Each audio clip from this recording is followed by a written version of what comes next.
اگر 100 بھیج رہے ہیں تو ان میں سے 20 جو ہیں وہ ان کا کھانا خراب کر رہے ہیں، لیکن اس کے ساتھ ساتھ کاش ہی بہت ہی اچھا ہوتا کہ اگر ان کے پاس ایئر سپیریورٹی ہوتی.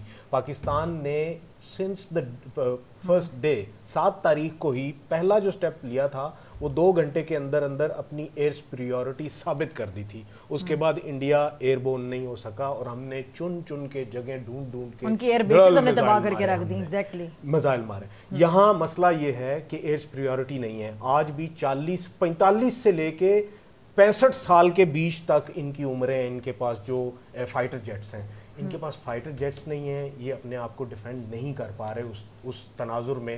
اسی لیے تو وہ عراق کی ایئر سپیس میں آ کے تو اسرائیلیز چن چن کے ان کے ہاں میزائل مار رہے ہیں. لیکن اب ایز اے کنٹری ظاہری بات ہے وہ اپنے وسائل یا اپنے ریسورسز میں رہتے ہوئے اپنا دفاع تو کریں گے نا.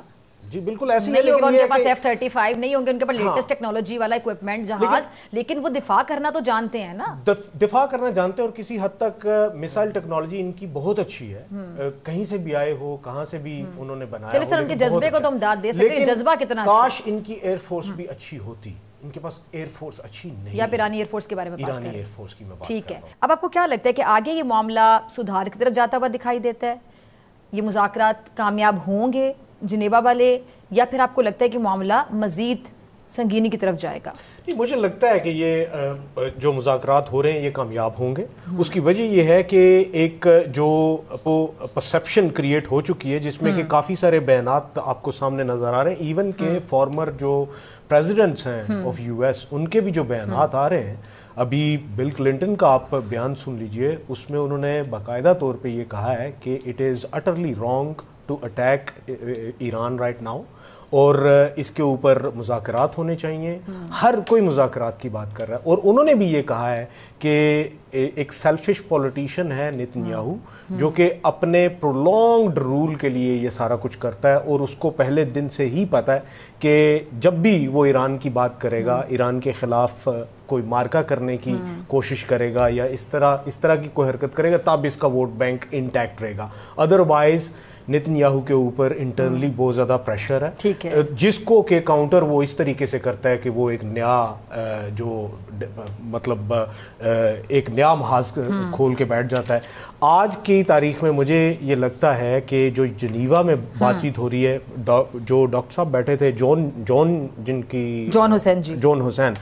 حسین جو بات کر رہے تھے وہ شاید اپنے ایموشنز کے بیس پہ بات کر رہے تھے، لیکن ان کے جو ایران کے جو فارن منسٹر ہیں وہ ماشاءاللہ سے بہت وسیع نظر رکھنے والے بندے ہیں، اور وہ جس طریقے سے وہاں پہ اپنے ملک کو ریپرزینٹ کر رہے ہیں اور ٹاکس میں بیٹھ رہے ہیں، اور ہر ایک کنٹری کو وہ انگیج کرے ہوئے ہیں. وہ یہ نہیں کہہ رہے کہ ہم اکیلے جیسا کہ جون حسین کہہ رہے تھے. وہ ہر جگہ کہہ رہے ہیں، اور وہ تو پاکستان کو بھی ہیل کر رہے ہیں اس تناظر میں، اور اپنی پارلیمنٹ میں بھی ہیل کر رہے ہیں کہ پاکستان نے اپنی پارلیمنٹ میں یہ کہا کہ یہ جو حملہ ہوا ہے یہ سراسر غلط ہوا ہے، یہ نہیں ہونا چاہیے، and Iran has the right to retaliate. اور اس سارے تناظر میں میرے خیال میں آؤٹ کم جو ہے وہ پازیٹیو نظر آ رہی ہے. یہ جو میٹنگ ہوئی ہے اوبیسلی واشنگٹن میں، جو کہ ہاف ملاقات کیبنٹ ہاؤس میں اور ہاف جو ہے وہ اوول آفس میں ہوئی ہے. یہ انیشلی اس کے بارے میں جو کہا گیا تھا کہ وہ 1 گھنٹے کا ٹائم سلاٹ دیا گیا، لیکن وہ 2 گھنٹے 17 منٹ 2 گھنٹے سے اوپر چلا گیا نا، 2.25 گھنٹے. 2 گھنٹے 17 منٹ بڑا طویل ٹائم ہوتا ہے بیسیکلی. اور اس میں بھی ایک چیز آپ ذہن میں رکھیں، 3 لوگ جو امریکہ کی طرف سے تھے، ڈونلڈ ٹرمپ، دین سیکریٹری روبیو، اور ان کے ساتھ جو تیسرے تھے نا وہ ڈونلڈ لو نہیں تھے، جو کہ ساؤتھ ایشیا کے ہونا تو ان کو چاہیے تھا لیکن وہ نہیں تھے. ان کی جگہ اسٹیو وٹکاف تھے. اسٹیو وٹکاف جو ہیں وہ بیسیکلی یو ایس کے اسپیشل انوائے ہیں مڈل ایسٹ کے لیے. اب ان کا بیچ میں ہونا اس طرف سے اور ڈونلڈ لو کا نہ ہونا، it entirely gives a huge importance to Pakistan at this hour. آپ نے کہا نا کہ ان سے کیوں نہیں ملے مودی سے، ہارے ہوئے لوگوں سے کوئی ملنا پسند نہیں کرتا. ایگزیکٹ، مجھے تو بڑی خوشی ہوئی نہیں ملے. اور جیتے ہوئے لوگوں سے ہر کوئی ان کے ساتھ کھڑا ہونا پسند کرتا ہے. اور وہ G7 سمٹ آپ کو یاد ہوگا وہ جو سکھوں کا احتجاج ہوا تھا، اس سے ان کو رسوائی کا سامنا کرنا پڑا. اور سب سے اہم بات یہاں پہ یہ ہے کہ وہاں پہ اس میٹنگ کے فوراً بعد جیسا کہ احمد نے ہائی لائٹ کیا کہ 2 ایسے بیانات آنا جس میں کہ انہوں نے کہا کہ پاکستان بہت اچھے طریقے سے جانتا ہے، اٹ مینس کہ پاکستان کے کئی کردار ہو سکتا ہے اس میں میڈیٹر کے طور پہ، N S A cum D G S I and field marshal نے وہاں پہ بیٹھ کے کیس لڑا، اور وہ کیس یہ لڑا ہے کہ اور وہ کیس یہ لڑا ہے کہ ہم نہیں چاہتے کہ ہمارے ڈور سٹیپ پہ ایک اور ٹربلڈ کنٹری ہو، اور اپنے تحفظات کا بھی ذکر کیا، کیونکہ ٹرمپ نے یہ بھی کہا کہ پاکستان نے بھی اسرائیل کے حوالے سے اپنے تحفظات کے بارے میں بات کی ہے کہ اگر 1 by 1 ایئر سپیسز کو گین کر کے ٹربل لا کے کنٹریز میں لائک سیریا میں پھر عراق میں ان دونوں میں کنٹریز میں